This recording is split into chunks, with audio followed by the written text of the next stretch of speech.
¿Esta es toda tu medicación? No, no es toda. Tengo más aquí. ¿Cuál es tu tasa de PCB? 63,8 en sangre. En sangre. Si realizáramos una biopsia de su grasa, estaría en lo más alto de la escala con 3 o 4 mil partes por mil millones. O más. ¿Cuál es el nivel tolerable? 2 partes por mil millones. Ese es el estándar mundial. Pero todos nosotros tenemos en la sangre y en el cuerpo más que en ningún otro lugar del mundo. ¿Es normal hablar del nivel de PCB aquí? Todos hablamos de ello porque es nuestra vida cotidiana. A veces se me acerca un niño y me dice, señor Baker, me han hecho los análisis y tengo 3 partes por mil millones. ¿Cuánto tiempo me queda? Es una historia absolutamente terrible. ¿Pero qué piensan los científicos? En la red hay muchos artículos acerca de los efectos de los PCB en la salud humana. Uno de los mejores especialistas se llama David Carpenter. Él fue quien realizó los análisis a los habitantes de Anniston. Todos llevamos PCB en nuestro cuerpo. Los osos polares y los pingüinos tienen PCB. En el pasado se vertían los PCB solo en algunos lugares, pero con el tiempo han contaminado el aire y el agua. Ahora todo el planeta está contaminado por los PCB. Los PCB provocan numerosas enfermedades. La más conocida es el cáncer.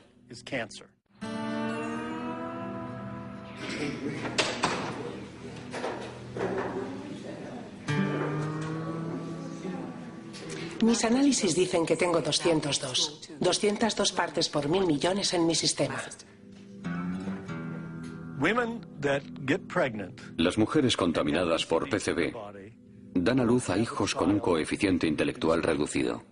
29,6. Los PCB reducen el funcionamiento de la glándula tiroides. 1800.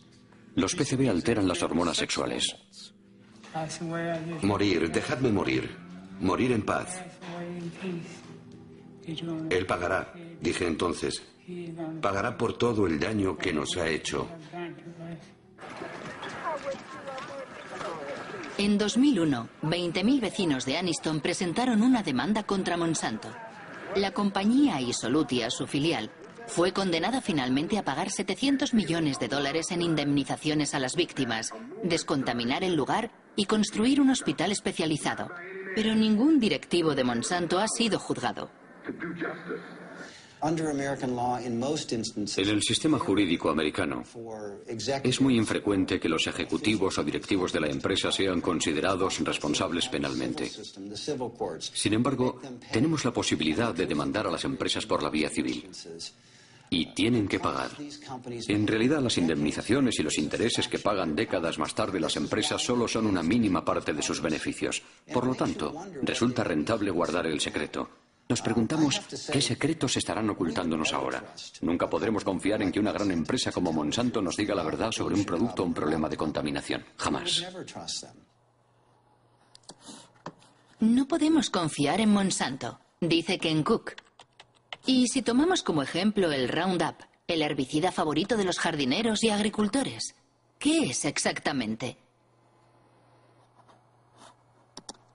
Es el nombre comercial dado por Monsanto al glifosato, un herbicida no selectivo o total, porque destruye todas las plantas.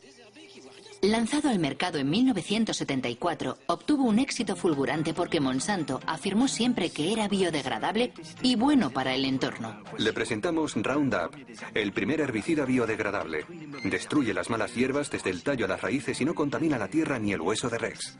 Roundup, el herbicida con el que da gusto quitar las malas hierbas. Roundup, biodegradable. Ken Cook tiene razón. La empresa ha sido condenada 2 veces por publicidad engañosa.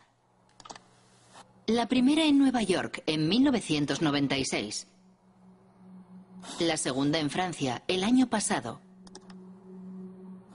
Los jueces consideraron que las menciones biodegradable, deja el suelo limpio y respeta el medio ambiente eran mensajes publicitarios engañosos.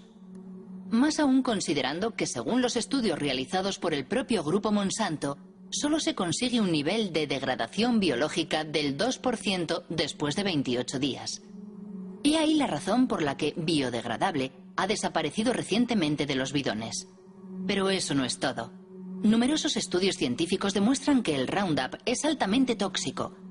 Un ejemplo, el Roundup provoca alteraciones en la división celular. Un estudio del profesor Robert Bellet.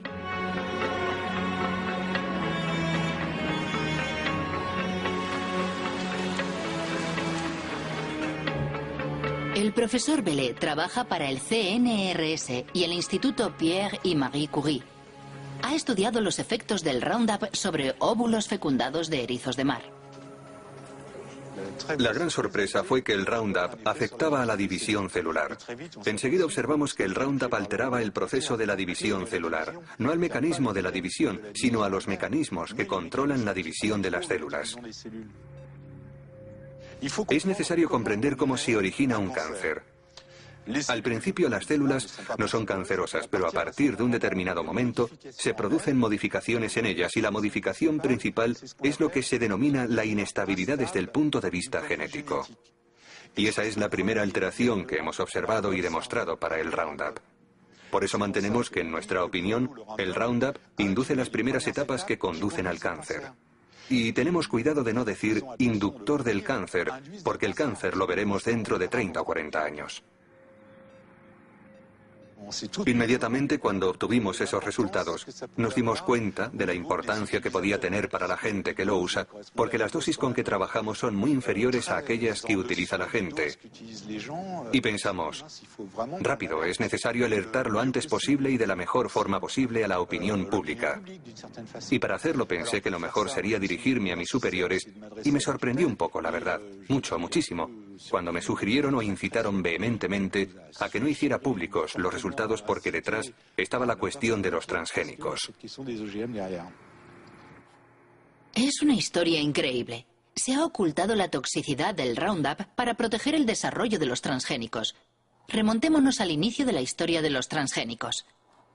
Según la página web de Monsanto, la soja Roundup Ready fue el primer cultivo transgénico autorizado en Estados Unidos en 1996. Sus productores están agrupados en la ASA, la Asociación Americana de la Soja, cuya dirección puede encontrarse en la página de Monsanto. John Hoffman, su vicepresidente, es un defensor incondicional de la biotecnología. En primavera, hacia el 1 de mayo, fumigo una vez con Roundup para matar las malas hierbas. Y después, 6 o 7 semanas más tarde, hago una segunda aplicación. Y eso es suficiente para todo el año. Antes de que existiera el método Roundup Ready, los campos estaban llenos de malas hierbas. Teníamos que buscarlas y arrancarlas con las manos. Era mucho trabajo. El sistema Roundup Ready me permite ahorrar tiempo y dinero. Aparentemente, la nueva maravilla de Monsanto lo tiene todo para seducir a los agricultores. Pero ¿cómo funciona? ¿Cómo puede sobrevivir la soja a las emisiones de Roundup? Esto es una célula de soja.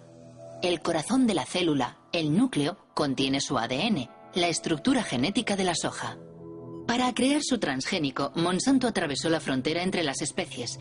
Sus investigadores han seleccionado un gen procedente de una bacteria que le hace resistente al Roundup. El gen se fija a partículas de oro microscópicas que se bombardean sobre las células de soja con un cañón de genes. El gen penetra en el ADN y fabrica una proteína que permite a la planta resistir al Roundup. Cuando el herbicida es pulverizado, mata a todas las malas hierbas excepto a la soja. A decir verdad, es una extraordinaria hazaña tecnológica. Pero igualmente, la soja destinada a ser fumigada por un potente herbicida terminará en el plato del consumidor. Imaginamos que, por lo tanto, fue cuidadosamente estudiada antes de su comercialización. ¿Quién era el ministro de Agricultura en la época? Dan Glickman, ministro de Bill Clinton entre los años 1995 y 2000.